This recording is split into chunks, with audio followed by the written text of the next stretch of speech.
Pew, pew, pew, pew, pew. It's laser day. Hey guys, how you doing? I've got an awesome special guest today on. I've got Rich, LA Hobby Guy, on today.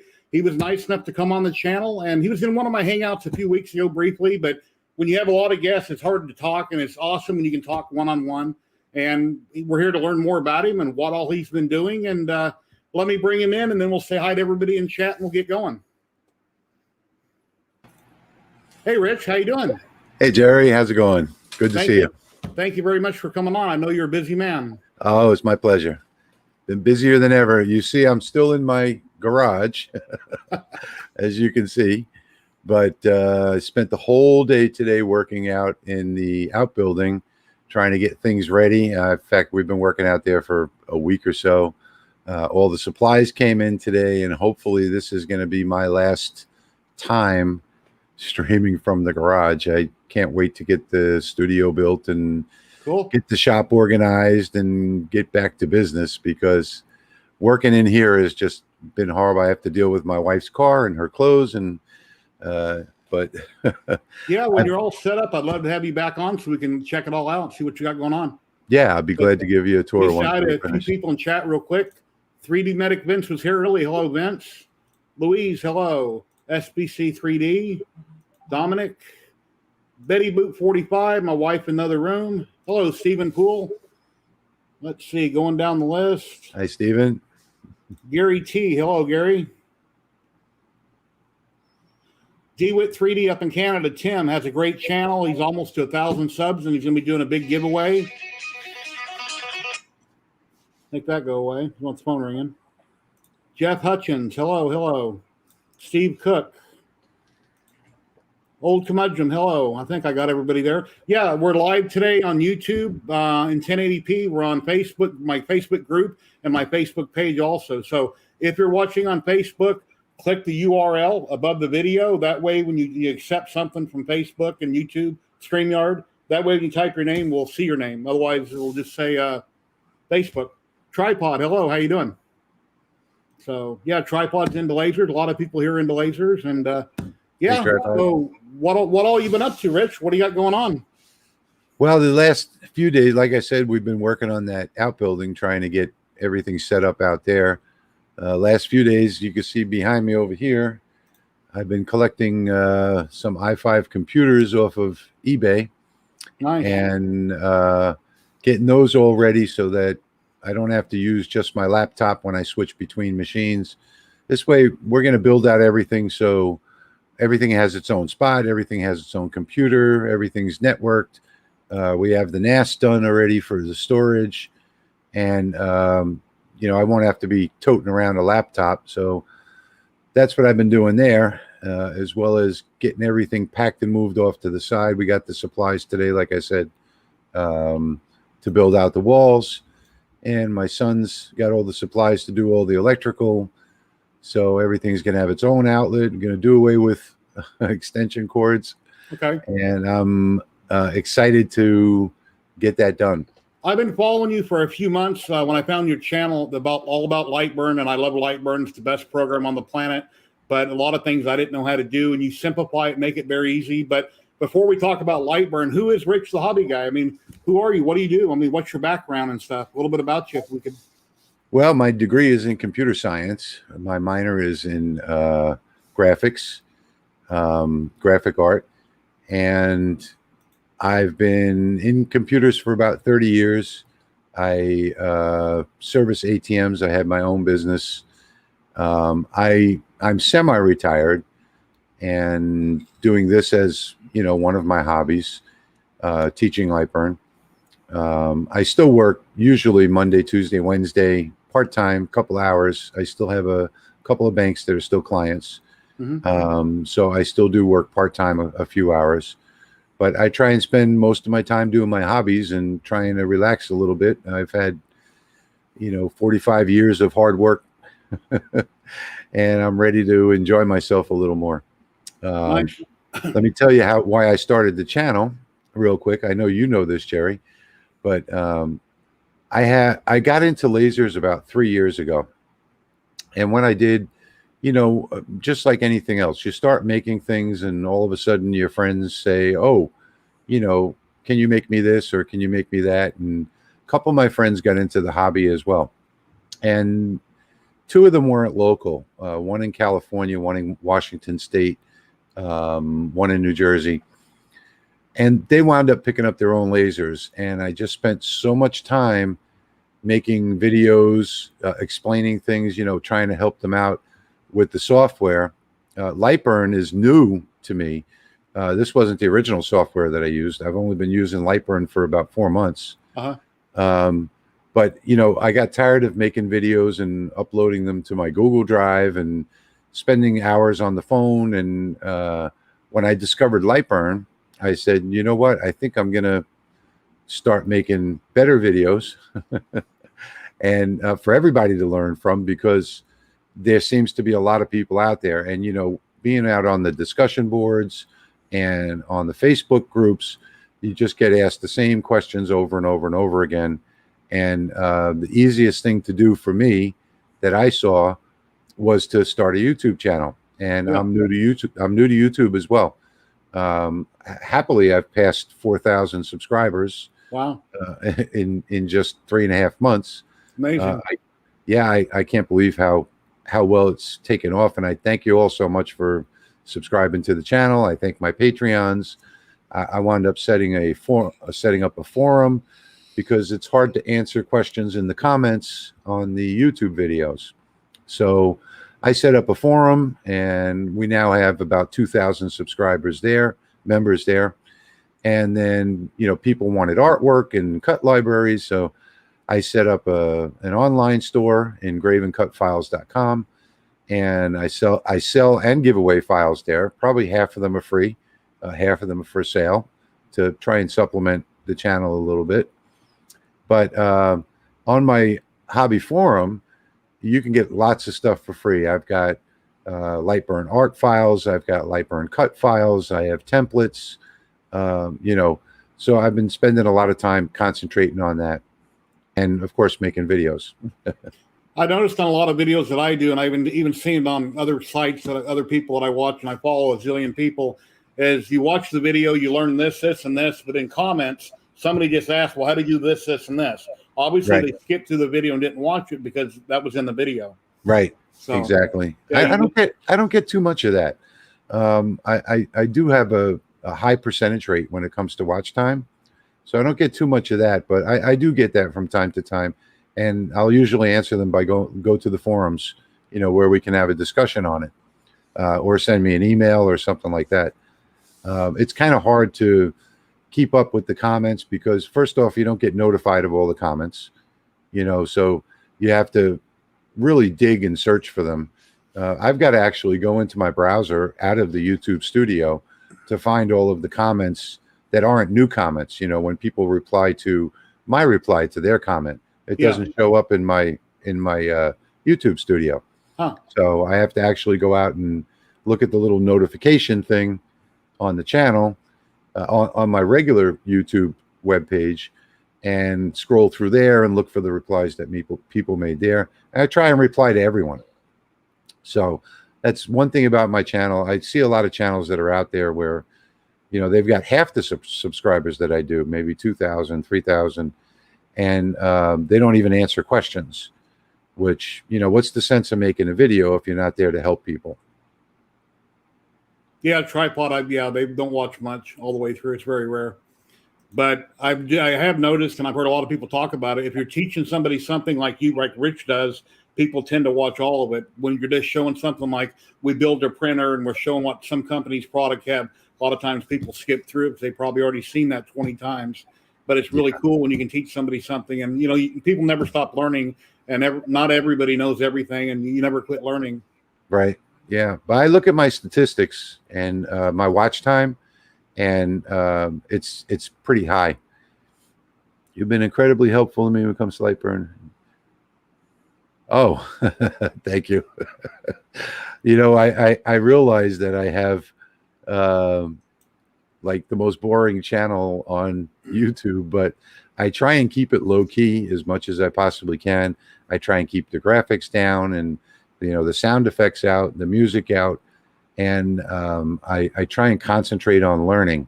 Mm-hmm. And the more learning people can do, the more fun it is. The larger the hobby is going to grow, and it's grown exponentially since when I first started. There wasn't a Facebook group for laser engraving. Now there's 100 of them, and that was only like 3 years ago. Yeah, so, my wife seems to think that I talk in one tone all the time. I'm not exciting. I'm boring. You can't jump up and down when you're trying to explain how to do something. You just got to tell it how it is. Exactly. I guess she's been a long time since she's been in school. I mean, she says not true. Yeah, she said that before I commented, so she must have been reading my mind. So Louise says, I love teaching people stuff. Haven't done it for ages, but watching them, understanding something is great. Awesome. Yeah. Well, I think a lot of people are getting into this hobby to make some extra money. And speaking of extra money, this past weekend, I do my Saturday thing, usually on Facebook Marketplace, where I'll throw something up, a quick ad, and for maybe an hour or two. I'm in a big market. I'm in New Orleans, so it's a pretty decent market here. And this past weekend, I threw up some coasters, and I started, let's see, I think it was 1 o'clock, and I had to pull the ad down about 2:15 because I ran out of supplies. Wow. So, and I know this, I have to watch, my messenger and find out who's ordering, so I can make sure I can take down the ad quick enough. But I can tell you that my biggest seller, and I haven't done them in about 4 weeks, are Slate Coasters. That's my number one seller. And if you bring that up, Jerry, I can show them the pictures that I took. Hold on.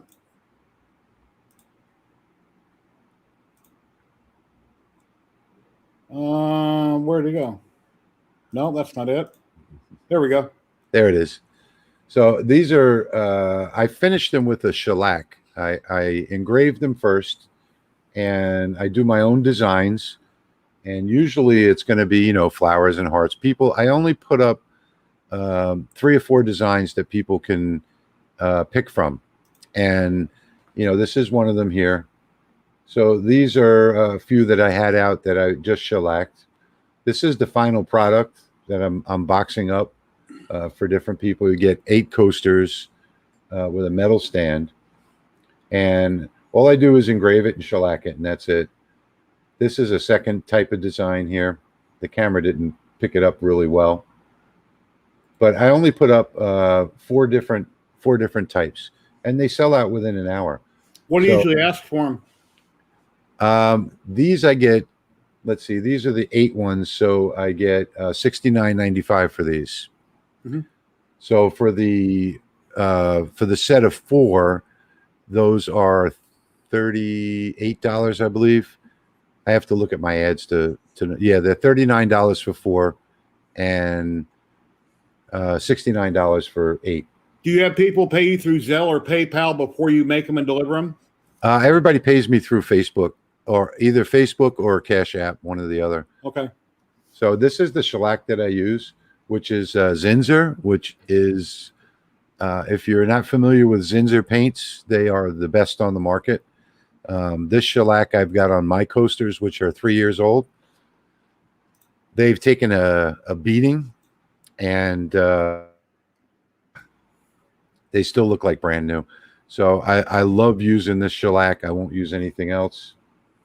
And this was something that This totally blows me away. You showed me this a little bit ago. yeah, this completely blew my mind. I got a slate tile. Well, not a slate, a ceramic tile. I'm sorry, from Lowe's, and I'm using the 14-watt laser. Okay, so it's the dual diode laser, and I put it on 100% speed. I just wanted to try this out on this tile to see how it would come out, and it actually took out about 2/32 of an inch. Yeah, I can see it's embossed, engraved. Yeah. Yeah. And one of the reasons I bought this tile, I bought a couple different styles, and they're super cheap, is because I had a family member pass away last week, and I wanted to do a memorial plaque, sort of like a tombstone kind of thing, you know. But this is like the closest look I could get to marble, and I actually got 2/32 of an inch deep here. So what I'm going to do is I'm going to fill this with black paint. I'm going to use some black Tempera Paint and just fill the engraving and then wipe it off. And it should look really super, super good when it's done. I'll send you an email of it when I'm all finished. Okay. But I thought this came out marvelous. And this is only an inch wide right here. Wow. You see? It's amazing. So that's a small one. And I was trying to figure out, will it accept small letters? You know, I want like 1/4 of an inch letters. So you can see on here that it does the letters absolutely perfectly. And here I put a little paint in here. And this was some of the testing that I did. And you can see that just putting a little paint on here and wiping it off came out beautiful. I mean, that's just amazing on tile. So I can do any color that I want. And these were just some other power set tests that I did. And then if you don't get it quite right, you can always put more paint on it, wipe it off again, and do it however many times it takes to get it, you know, exactly proper. And this part over here was just quick. You know, I put some on and wiped it right off. You know, I wasn't taking my time with it. So let's see. This is the paint that I use, and it's the Tempera Paint. And I like the Saks brand. I've got about 3 or 4 different brands and about 30 colors. And this one seems to come off the easiest, go on the best. No, the unetched areas, this is a tile. So the unetched areas are smooth. It's not a rough tile.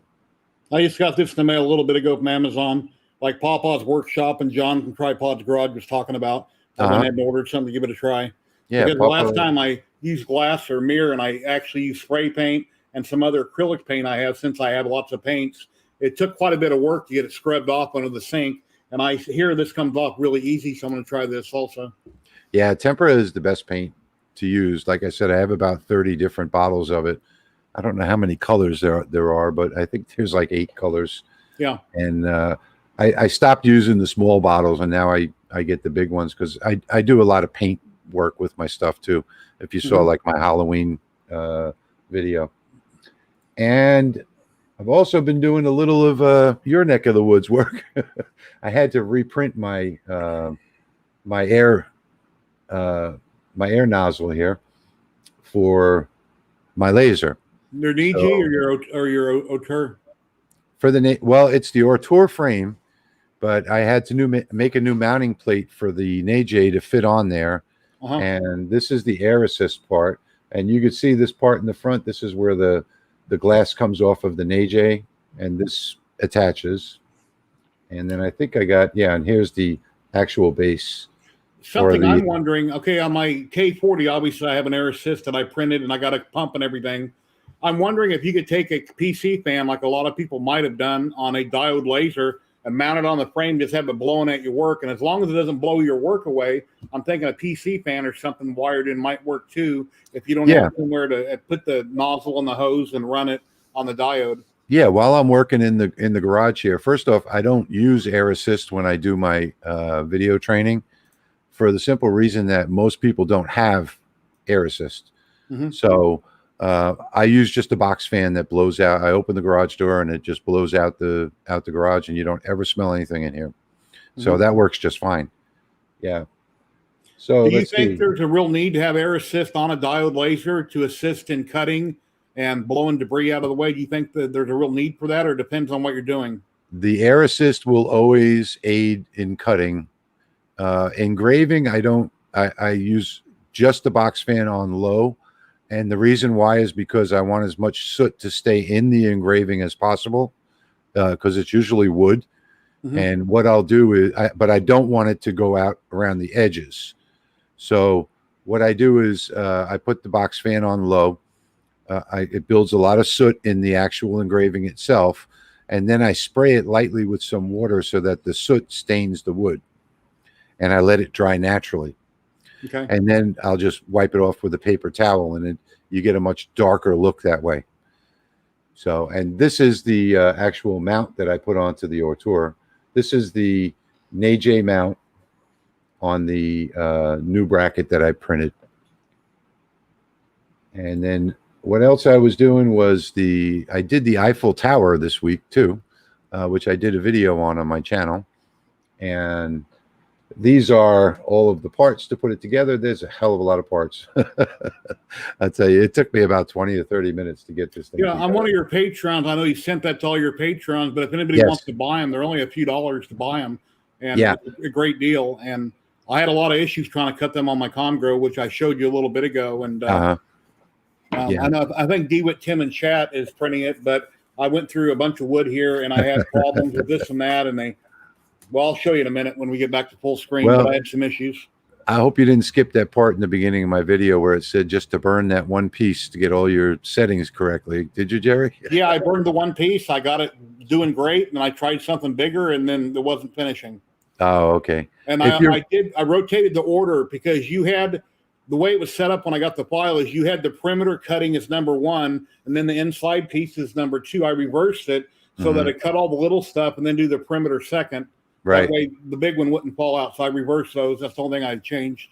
Yeah, I put those notes in with the file too in the show notes section. Yeah. The Lightburn doesn't save the order, the priority of the layers. Oh, okay.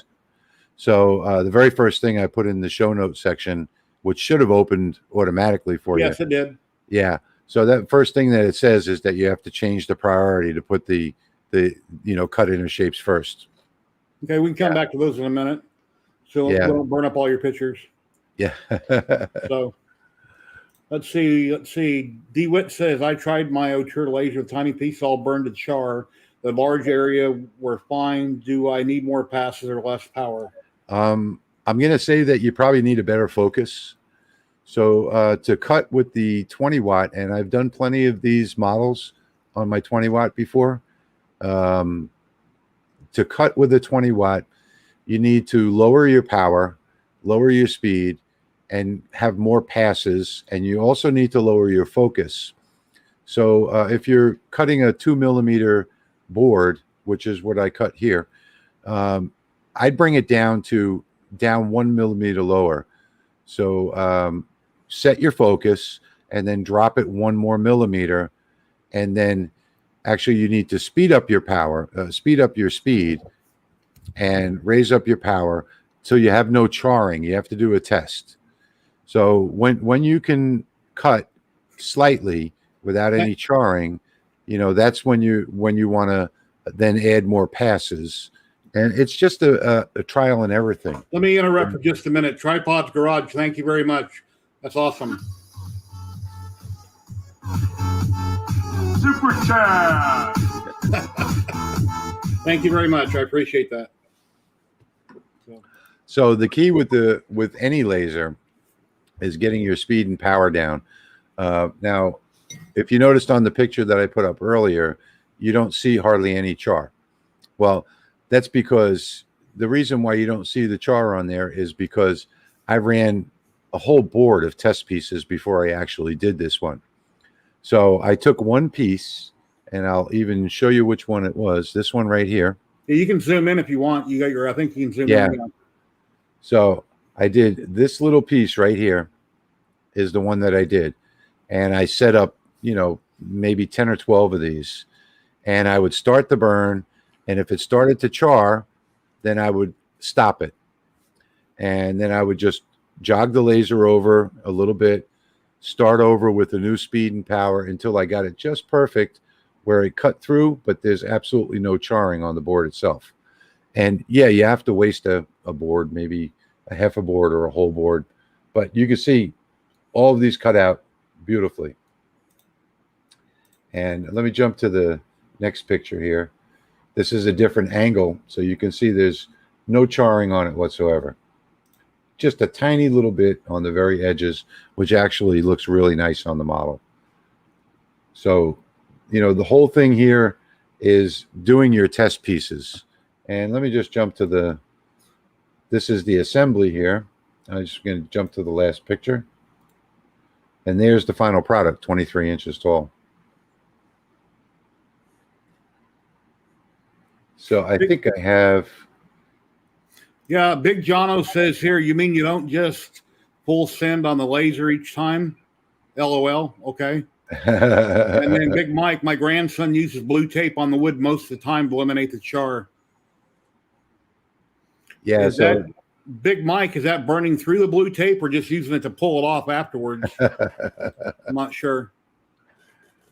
The problem with blue tape with a diode laser is that you have to cut through the blue tape first, so you know that's going to increase your number of passes.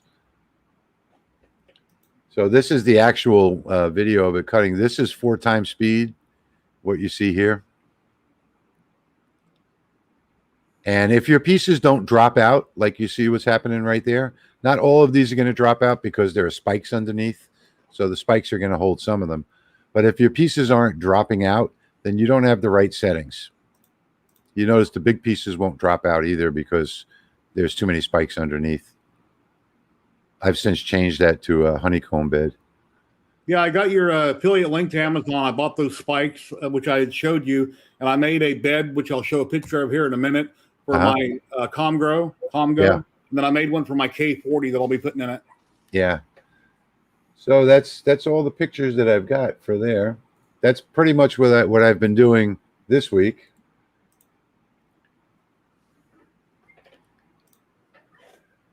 And how many passes were you doing on that? One pass. That was all one pass. Yeah. Now keep in mind I have the 14 watt, the dual diode and AJ. So I was able to do all that in one pass. It's only 2 millimeters, and I believe I ran that one at 490, if I'm not mistaken, was my speed. So if you're using a 20 watt, that's about 1/3 the power of the AJ. So you'd need 3 times the passes. But the thing that is super important is doing those tests. You know, if you don't focus it properly, if you don't have the right focus where you focus below the wood, it's going to char. It's not going to cut. So if you're focused right on the top of the wood, you'll never cut through it. You have to be focused below the top of the wood, at least by half the thickness of the wood itself. Stay down, dogs. My dogs are acting up. Yeah, and here's a template that I got from you that I did on my Comgo. And since I didn't have screw holes, I just used double-sided tape to stick it down. Yeah. And a tripod, if you're watching, I got a 3D HP burn right there in the middle. I forgot to put down metal or something underneath it, tinfoil metal, whatever. But and then here's a spike bed I made. I had some sheet metal out in the garage, a couple sheets of it, and I just cut it out with some big 10 snips, drilled holes in it 2 inches apart. I just took a Sharpie and marked it out. And then I sat here during Liam's live stream the other night, and I was screwing them all in. Yeah. Yep. Yeah. No, that's a good alternative. And I think the way I first started with a raised bed, I went down to Dollar Tree, and for $1, I picked up an oven rack, which was about, I'd say, a 1/2 inch. It had little legs on it, and it stood up maybe a 1/2 inch or so. It cost $1. I used that for like 2 years.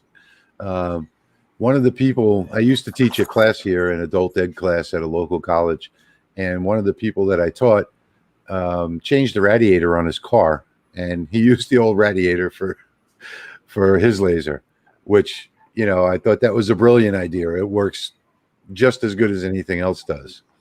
You'll see people with the honeycomb beds. The honeycomb beds, they're like $100 or more. Mm-hmm. They're not really worth it. I got one for free, so I changed to a honeycomb bed this week. But I just don't see the value in the honeycomb when you can run and get an oven rack that'll do the same thing. Yeah, last night Tripod was trying out a new laser, and he had those little squares, 3mm squares, and it said it was a 5-watt laser, but he was burning his board black. I mean, instantly black. It's like it must have been a 10 or 15 watt, I'm thinking, because in almost every setting he tried, he finally got it toned down. Wait a minute, dogs. It was just burning it black, like he had a blowtorch on it. Yeah, well, that's usually too much speed, or it might be defocused as well. I gotta give the dogs a bone 1 second. Yeah. So it's possible in that scenario that you can defocus as well. I know nobody talks about defocusing, but sometimes you want to have a wider burn. So let's say that your focus height is 20 millimeters. If you raised it up to 22, that'll increase the size of the laser beam. And at that point, you'll get a wider burn. So his may have been higher. Maybe his power was too high. Maybe his focus was off. Could be either one of those. Yeah, he kept experimenting, and then it got better. Yeah. Let's see. Yeah, and on these Comgos that I have, they're all 5 watts. So a lot of the things that you do on your videos don't exactly apply to my laser, so I have to tweak my settings. Yeah, I'm going to be going back to that. I'm going to be going back to the 20 watt once I get into the new shop. So right now it's kind of hard because, like I said, I'm stuck in the garage while we're doing the remodel, and I only have one laser here. So I don't have hardly any room. It's a 2-car garage. I've got half of it taken up with all of my office equipment and my shelves from the shop. My wife has the other half with her car. So I only have one little shelf unit over by the door where I can have just one laser. Yeah, I think garages are for workshops and cars belong in the driveway. Yeah, I can't tell. My wife's car has never seen the rain, so. Okay. And here in Vegas, it's really hot, and both my truck and my wife's car, she has an older Mercedes, the sun has destroyed the paint on it. So yeah, that's a problem, not having covered parking of some sort. Yeah, the sun gets real strong here in the summertime too, and she likes to keep it in the garage. So, but I have that building for the shop, and it was just a mess. It wasn't a place where I'd want to do videos in because it was a working shop. So now I'm moving all of this stuff, and I used to have my computer in a bedroom here, but I figured being in here would be better temporarily, but I'll be so happy to be out of here and back into the shop. You have no idea. I think we're about a week or two out before we finish. So, Matt German, are you in chat? Matt German.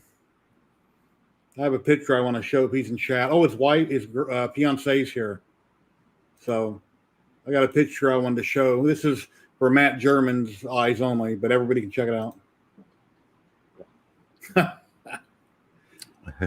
So anyway, kind of a private joke there. He'll get it. So yeah, let's see if I can show you some other pictures here and some things I've been working on. I've got my CNC up and running in the garage. This is like most people know, I built this over a year ago. I got it done last May of last year.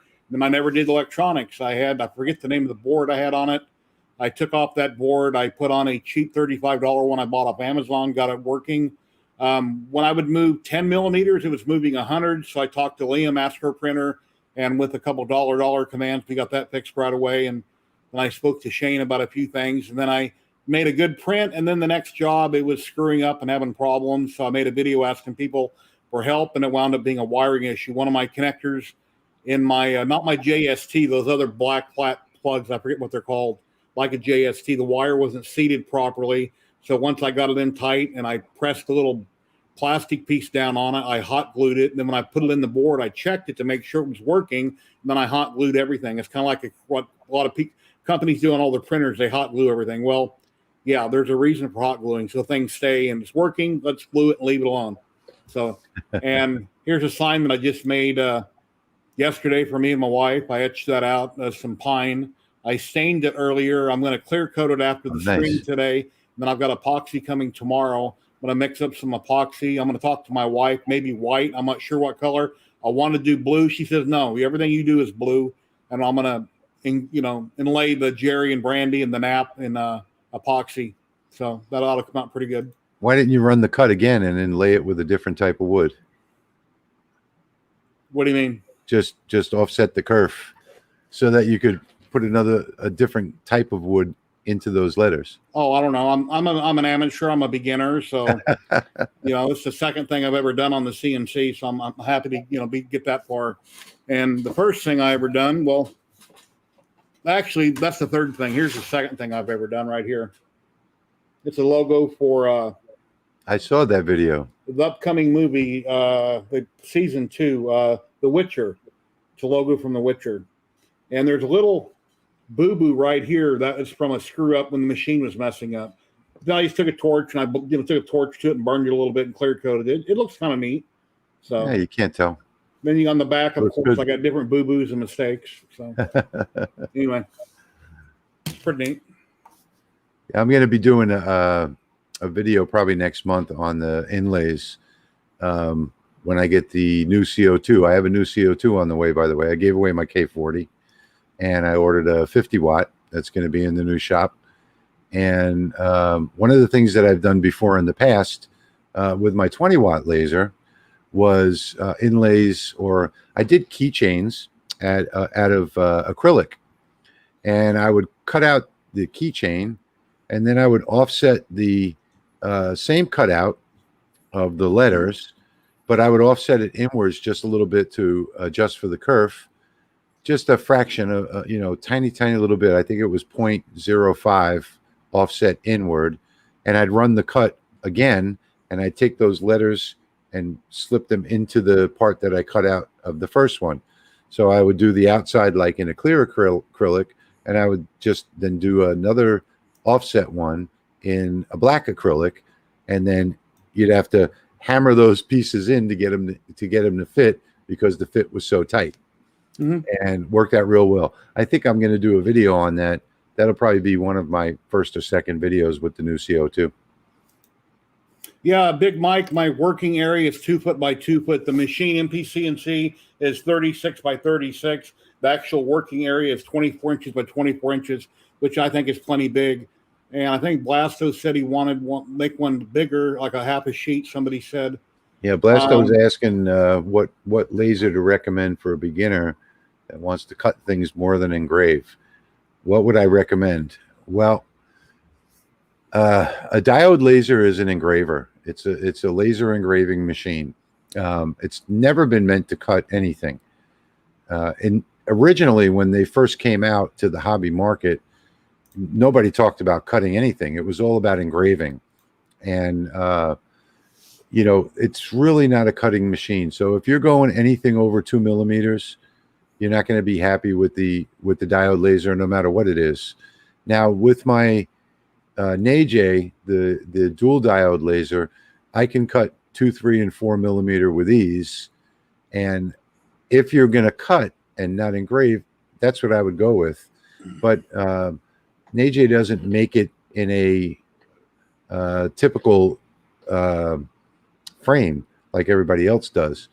They only have the cantilever type with the 80 watt, and I can't understand why. I'm guessing that they want people to buy the upgrade, the laser itself, but that's like $299 just for the module, just for the kit. So have you ever done acrylic lights? I'm sorry?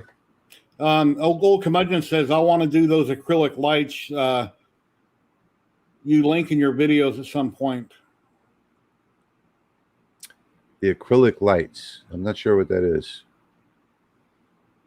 Oh, I know what he's talking about. He's talking about the light base with the acrylic cut. Yeah, I've done those on the Autour.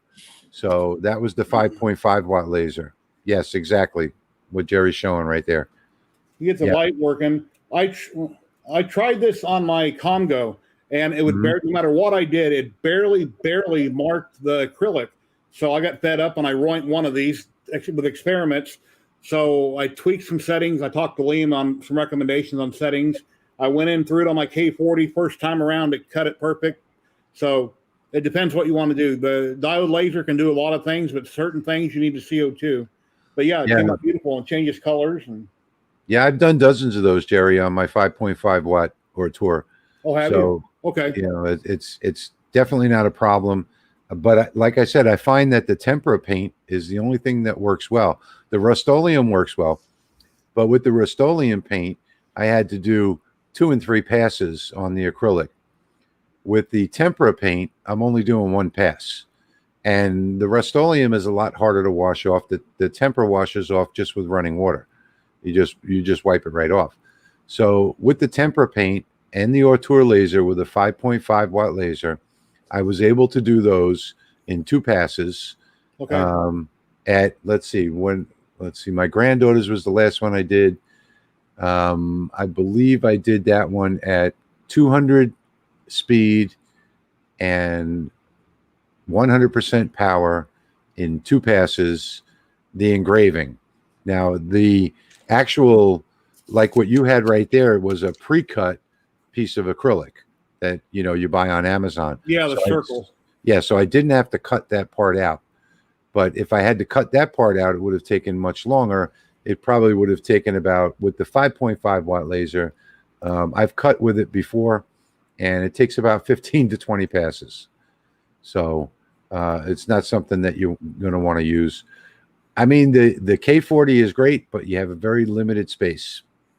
So what is the space on it? It's like 8 by 12, right, Jerry? Yeah, like 8 by 12. K40 is this big, unless you got the machine, open it up and make a bigger unit, or just buy a bigger unit. Yeah. So the reason I went with the 50 watt was because I think it's 18 by 24, which that'll fit pretty much everything that I do. So it's hard to answer that question for a beginner. If you can get away with an 8 by 12 work area, I would go with the K40.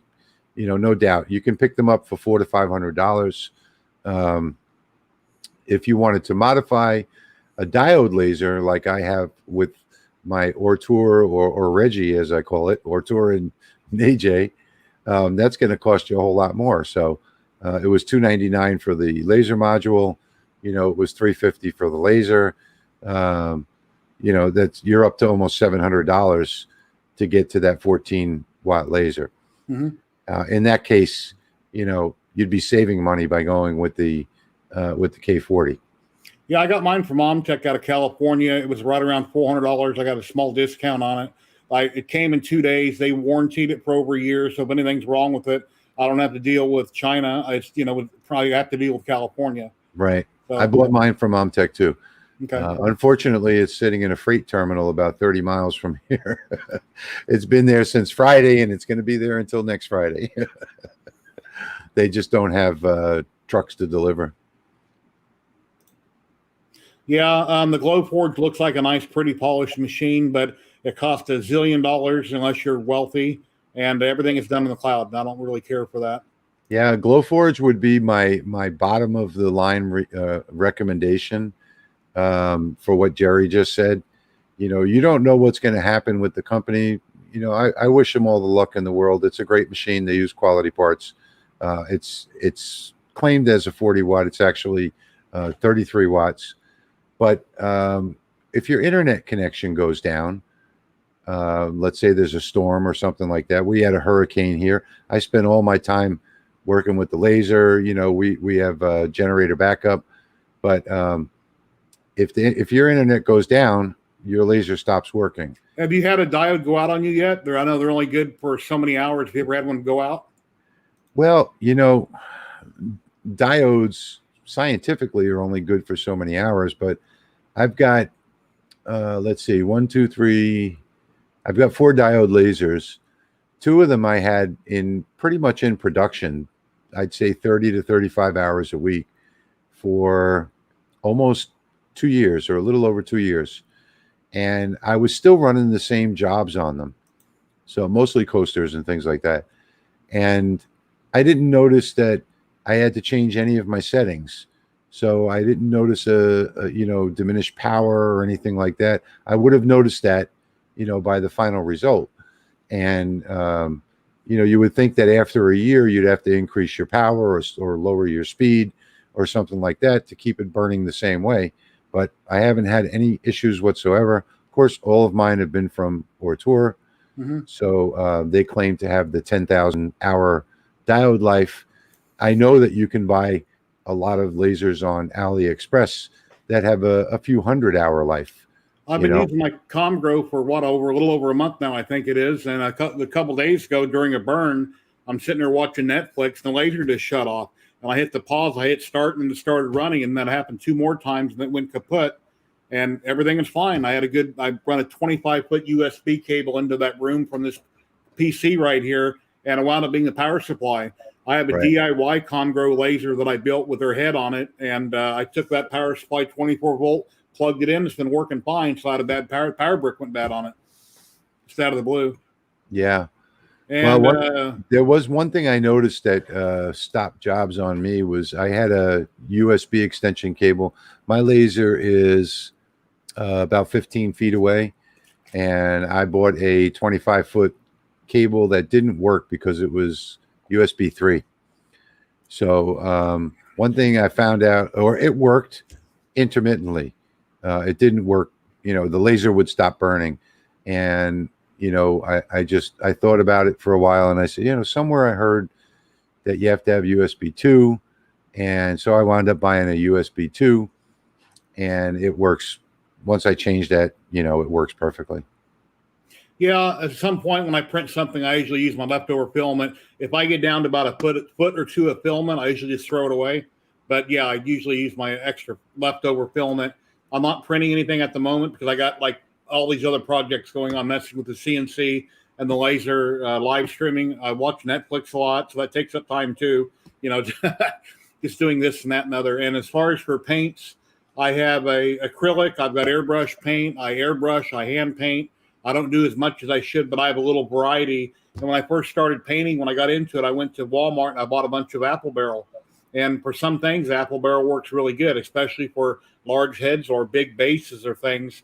And then I got on Amazon, I'd buy this color, this little pack, and I kind of bought things as I needed it, and then you just build up a selection over time. And Red Light made a comment. He doesn't have room in his garage for anything. Well, Red Light, that's your fault. You got all that junk in there. You need to clean out half of it and, set up a table and stuff. So I'm trying to answer chat, but there are a lot of questions coming in. So if we don't answer your question, I apologize. That happens. Just copy and paste it. Try it again. Yeah, I try to throw them up on the screen whenever I can, but I can't always catch everything. That's probably why the big streamers that have hundreds of people watching don't even talk to chat, is because it's not feasibly possible. They're going, yeah. But, anyway, but we don't have many people here watching. Just a lot of questions, and that's good, and I appreciate it. Well, what do you think of Overture, Jerry? Overture. What are we talking about? Filament? I think I've tried it at some point. I don't remember when. I've only used Overture and Sun-L, and I've never had a problem yet. You mean Sunlu? Sunlu, yeah, Sunlu. Okay. Yeah, I've tried Sunlu one time in a review, and I didn't care for Sunlu. I had some issues with it, but I want to say most filament is about the same. Sometimes it is, sometimes it's not. It all depends, but a lot of times, a lot of filaments are, it's like everybody buys from the same company and they put a different sticker on it. But yeah. Greg says, Greg's Maker Corner Overture is pretty good. Okay. I can't remember if I've tried it or not. The brand sounds familiar. He says he likes their TPU. Yeah, I've only messed with TPU a few times. Well, actually, when I did these droids, all the tracks for the were done in TPU. So, and I think that was Overture I used on that, as a matter of fact. Everything I use is PLA. I'm not that experienced with 3D printing, although I have 2 3D printers. Mm-hmm. But Polymaker. My favorite filament is Polymaker. I haven't seen that one. Yeah, I printed so many models over the last 4 or 5 years. I've done hundreds and hundreds of 3D prints out of PLA, some stuff in TPU and PETG. I've done hundreds of resin prints. Well, now I'm getting into MPCNC and more into lasers. So I need to find a way that this can kind of make me money. 3D prints have never made me a dime. I've sold a couple things. I mean, a couple here and there over the years, very rarely. But I know so many people that are into making signs and doing things on lasers, making extra income. That's kind of where I'm drifting towards right now. But, you know. Well, I can tell you, Jerry, that working with the laser, when you get all of your settings down and you have your templates made, like I do, I only put my ads up once a week on Saturday, usually on Saturday. And then on Sunday, I make all of the product, and I only work locally here in my own market. So usually Tuesday or Wednesday, I'll figure out a route where I can, go to everybody, deliver everything all in one shot, one big circle, and come back home.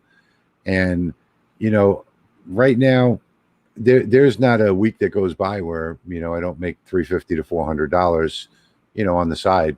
Mm-hmm. And that's just advertising for an hour. So once you've got your templates down, and what I do is I switch off. And I had an interesting comment in Messenger from a woman this week. She said, I've been trying to get your coaster, your Slate Coasters now for 2 months. And I haven't gotten there in time where you've taken down the ad, So, and she's messaged me a couple of times, and I tell her, sorry, I'm sold out, because, I only order 8 to 10 at a time. I can't keep a big inventory here because I have no space. Yeah. And it's really part-time. I only want to do it 1 day a week. So she finally she said, I'm so happy I got to you this week. And then she even gave me a tip when I when I delivered hers today. So yeah, Mr. Camo, in the last 4 or 5 years, I've probably had tangles 3 or 4 times, and that's it. It's very rare.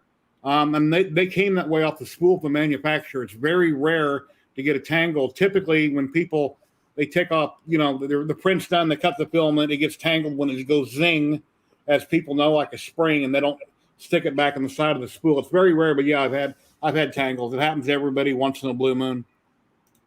Hey, Tom Lama, he's been doing a lot of CNC work lately. I'll get caught up here. Oh yeah, real estate companies. Yeah, Greg's Maker Corner. He's talking about the cheese boards and cutting boards. And there are quite a few things that you can market to these real estate companies. I did about a month and a half ago 150 business cards. I don't have one, but I have, I think, a blank over here. Let me see. Yeah, I have a blank on aluminum. And these come out really, really nice. All of the engraving on here comes out gold. So they're getting an aluminum business card that people are going to remember. And I mean, you can make some serious money with that because they're very cheap and people are expecting to pay a lot of money for them. So I did her a favor. I did it for $150. So for the business cards, but they only cost, $20. And I had a template where I think I did 18 of them at a time. So I do a lot of cardboard templates.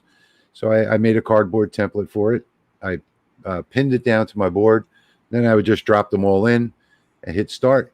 20 minutes later, pull them all out, put the next group in, hit start. Yeah. I ordered some off Amazon, and they're so thin they feel like plastic.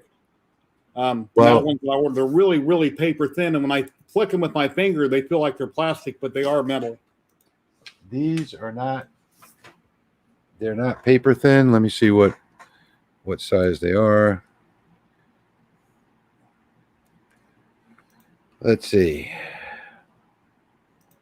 These are 1 millimeter. Okay. 1.07. And they're not, it's not something that you can bend either.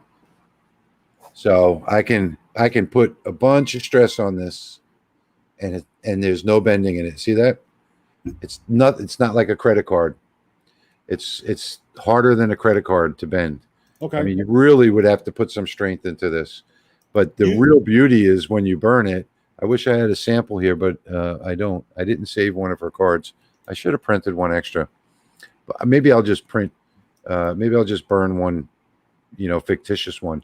But the gold lettering that comes out is absolutely beautiful. I mean, when she saw these cards, when I delivered them to her, she thought these were the most beautiful business cards she'd ever seen from anyone. And they had some really nice business cards over at the Century 21. I advertise I advertise everything on Facebook Marketplace. So that's the only place that I advertise. I stick to that because I have a pretty big market here. Now I know some people may be in West Virginia or Utah or places where you're not near a city that might be hard to do. But I'm right on the edge of a major metropolitan city. So Facebook Marketplace works well for me. Yeah, Denny, Mr. Camo, every Saturday at 1 o'clock, I do a live stream. I do a hangout where people just drop in and hang out, and we chit chat about 3D printing or lasers or whatever we're working on. I stream anywhere from 2 to 4 hours. People come and go as they want. I'll send you a link if you might want to pop in and hang out with us. You're very welcome to do so. Yeah, Greg, I don't think these are anodized aluminum. I think they're painted aluminum. I'm not sure. I'd have to look at the actual purchase page on Amazon, but I think, yeah. In fact, I'm almost positive they're painted aluminum because I had the anodized ones at first, and when I would laser those, they would come out silver, the engraving. But these painted ones, I'm pretty sure these are the painted ones. They're coming out a beautiful gold. So yeah. Let's see what else. There was another question there. It burns the end. Okay. How easy is it to color fill the credit cards? I don't color fill them. So there are two types, one that engraves off silver and one that engraves off gold. I haven't had anybody really interested in the silver ones, but when I put the gold ones up for sale, I got 4 or 5 responses to that. So yeah, I'm just ordering, and I believe they're the painted aluminum. I don't think they're the anodized ones. Here's your YouTube channel, the Louisiana Hobby Guy over on YouTube. If you guys like to go subscribe to him, ring that bell to be notified. He's constantly doing videos, and he has there's a lot of great YouTubers out there that do videos, but Rich does exclusively light burn stuff, and he has a lot of great videos, a lot of great content here. Yeah, that's all I do is light burn training. I'm going to switch it up. Right now it's all diode, just because my CO2 was packed away in the workshop while we're doing the remodel. But with the new CO2 coming in, I'm going to switch it up, and every other video, one video I'll do diode, the next video I'll do CO2. And I just started watching a laser everything also. Rich, when was it? A few days ago, he had you on as a guest? It was about a week ago, yeah.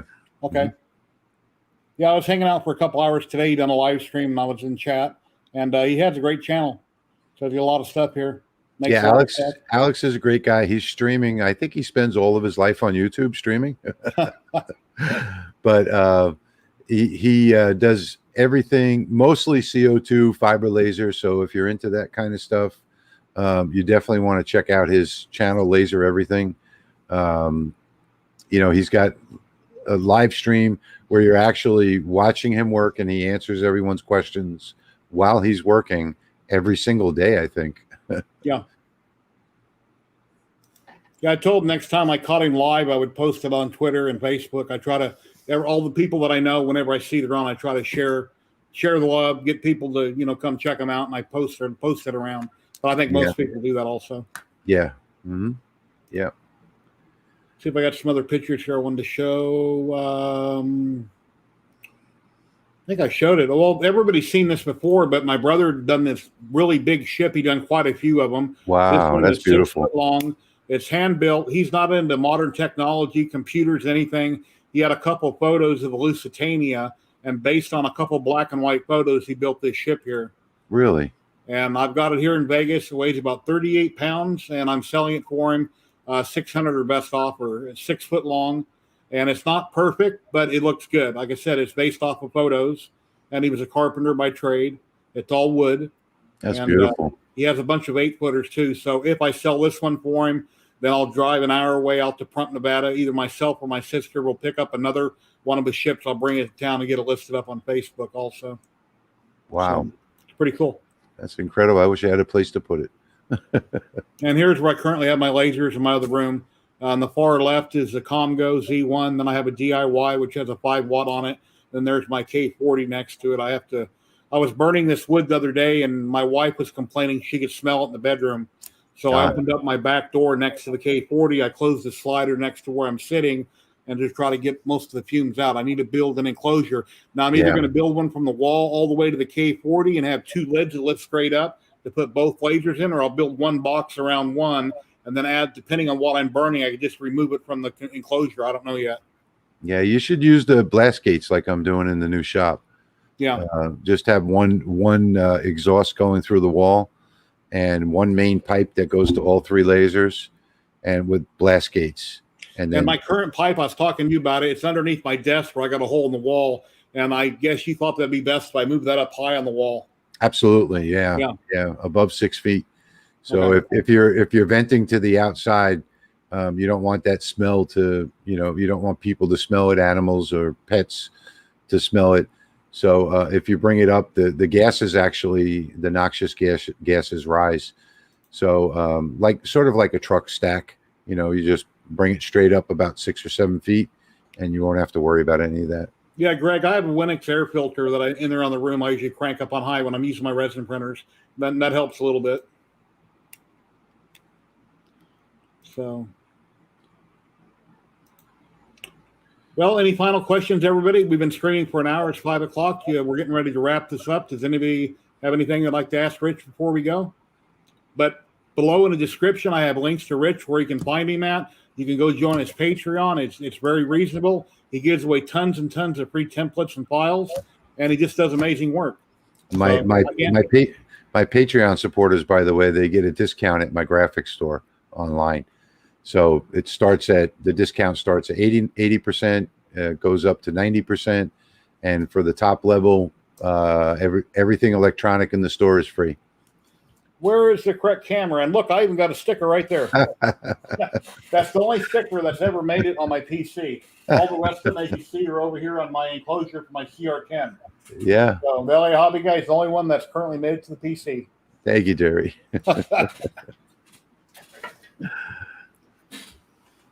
All right. Any final questions? It's getting around my dinner time.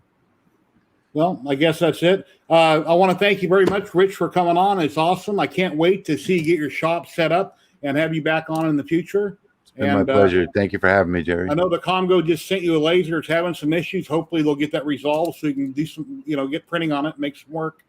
But I thank you very much. So stick around for 2 seconds and I'll be right with you, Rich. All right. Well, yeah, that was cool. Thank you very much, everybody, for coming. And go check out Rich on YouTube. Like and subscribe. I would really appreciate it. And check him out over there. And I don't know what else to say. I'm coming back Saturday at 1 o'clock, 1 p.m. Pacific. I'll be doing my weekly hangout. But thank you, everybody, for coming. I really appreciate it. And happy laser printing, printing, whatever you're working on. Everybody have a great day. I'm kind of getting tongue twisted here on what I'm trying to say. But thank you very much. And everybody have a super wonderful day. And I can't find my button to leave. Oh, here it is. Later, guys.